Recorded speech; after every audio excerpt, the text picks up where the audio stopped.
Bonjour à tous, il est grand temps de parler de philosophie, mais pas de n'importe quelle philosophie. Celle de Jean-Paul Sartre. Ah oui, je le connais. C'est le gars qui a dit le pétrole précède l'essence. Mais dis-moi, il est du Qatar ou d'Arabie Saoudite, ce gars-là? Ce n'est pas exactement ça qu'il a dit. Il a plutôt dit l'existence précède l'essence. Ah ouais, ok, mais qu'est-ce que ça veut dire, ce machin-là? C'est un peu compliqué, mais cette vidéo vous l'expliquera mieux que moi.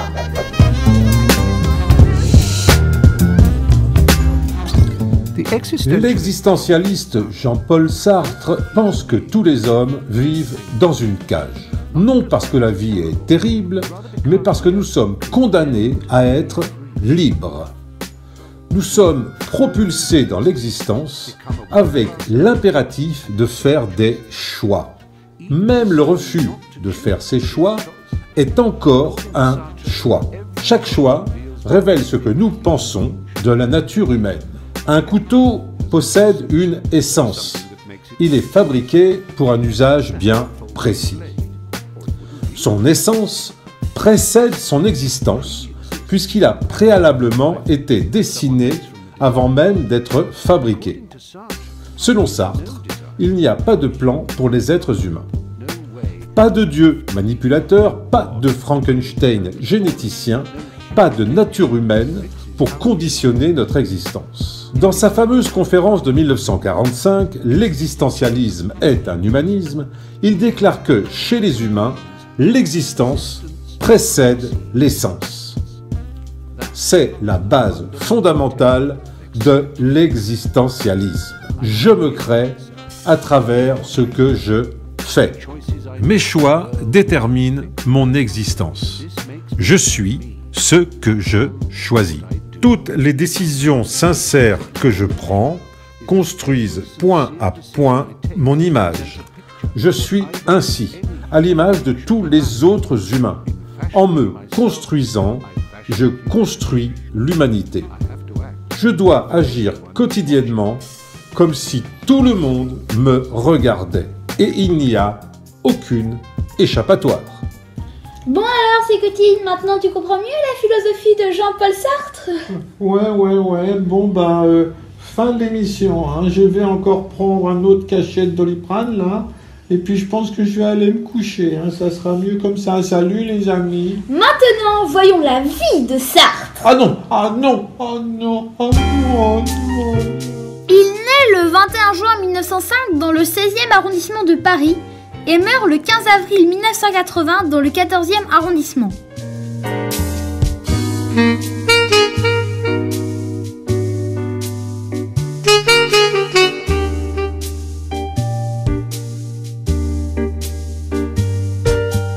Il vit de manière très humble toute sa vie.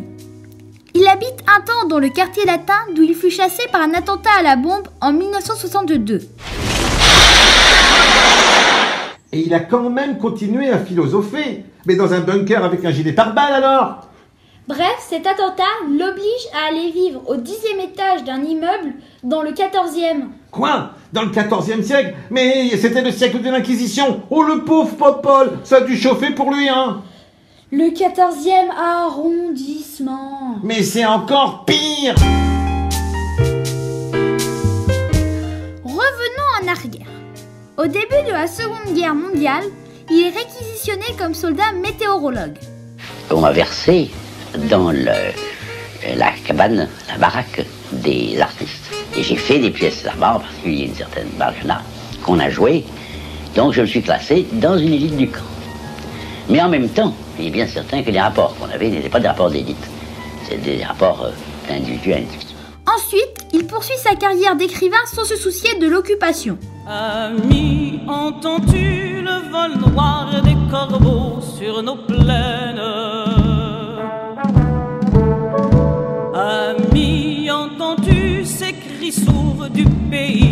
qu'on enchaîne.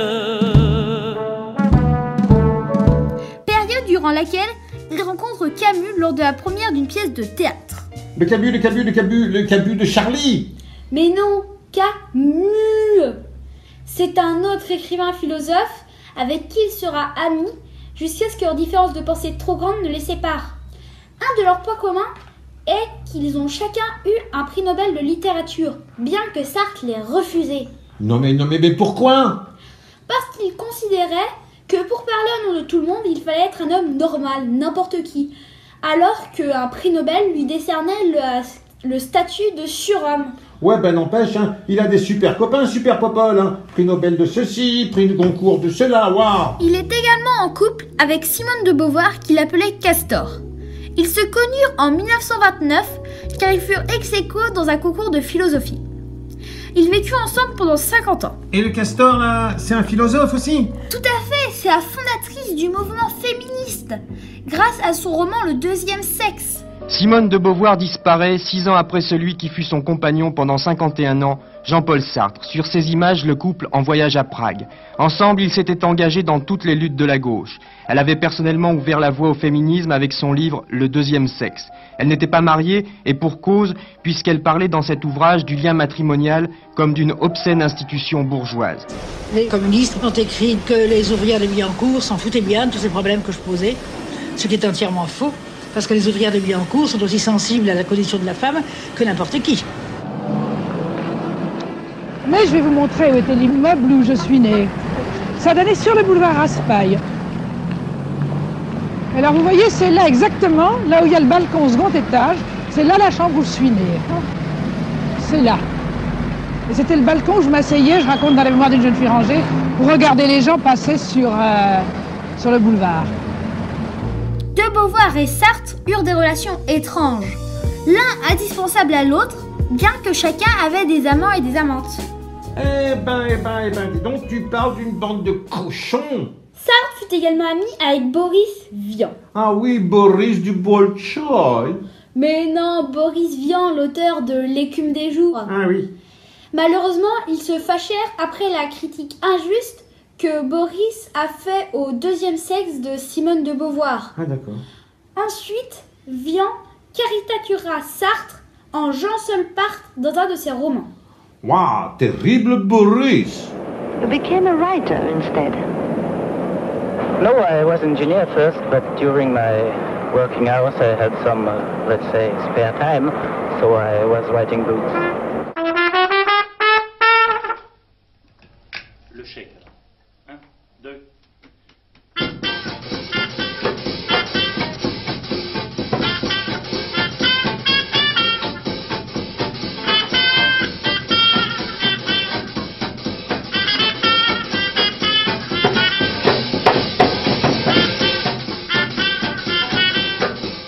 Eh ben dis donc, il avait un sacré paquet de copains, Popol, hein. Et oui, tous ces philosophes faisaient partie d'un groupe se retrouvant à Saint-Germain-des-Prés. Ah oui, c'est là où il y avait des azous, les azous. Il y a des azous dans mon quartier, moi je le suis déjà à moitié. À votre tour, Anne de séjour, vous serez tous azous comme nous car le zazou c'est contagieux. Ça commence par un tremblement qui vous prend soudain brusquement, et puis on pousse des hurlements.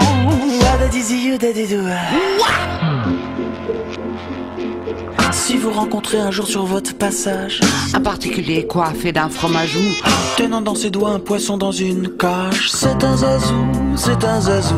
Si votre officier vous dit j'ai de gruyère, mais malheureusement il ne reste que les trous, ne supposez pas qu'il fût de la cafetière. Il est zazou, il est zazou, il y a des zazous dans mon quartier. Moi je suis déjà à moitié, un de ces jours ça vous prendra.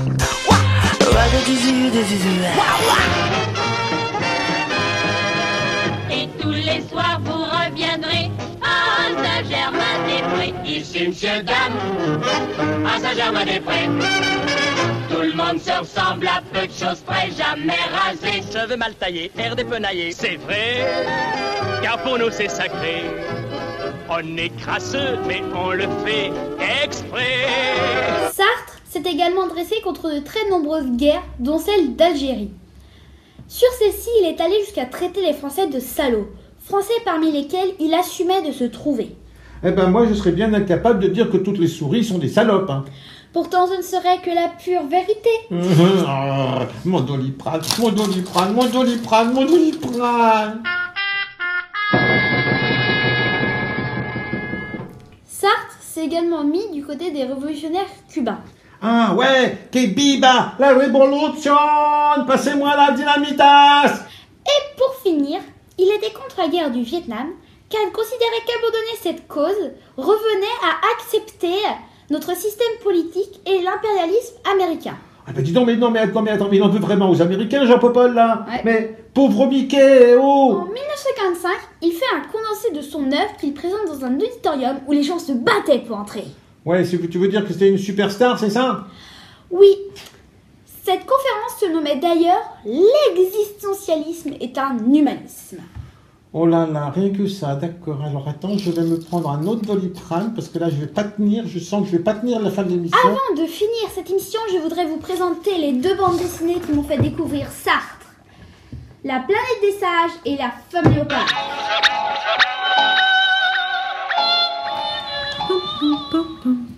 On ne naît pas femme, on le devient. Salut, ça va les petits gars? Bon, alors écoutez-moi ça. Jean-Paul, j'étais en train de... L'existence décède l'essence. C'est fort, ça, non, hein? C'est 2 mois. Bon, je vous laisse, j'ai 4 romans à finir. Bisous. On ne naît pas Sartre, on le devient.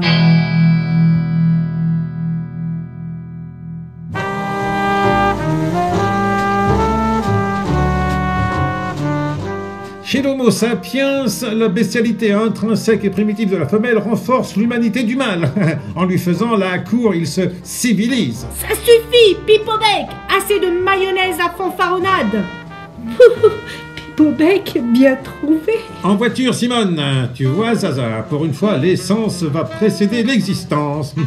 Ça suffit! Cesse de m'appeler Zaza, c'est humiliant! Je suis ton égal à part entière, pas juste à seconde moitié.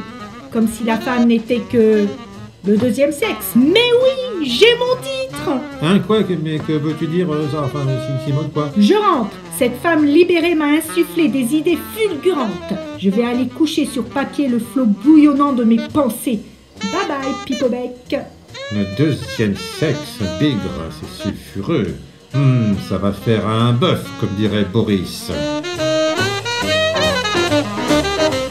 Trop facile, trop facile. Moi aussi, je peux faire la philosophe, c'est pas dur, hein. Regarde, j'ai trouvé une idée. Je pense, donc, je suis. Ça claque, non? Tu sais surtout faire des copier-coller sur Wikipédia, n'est-ce pas? Damned, je suis trahi. C'est que Tim revient prendre ta correction. Ça t'apprendra à faire des copier-coller sur Wikipédia. Donc je disais que, comme le dit si bien Jean-Paul Sartre, dans la vie, il faut faire des choix.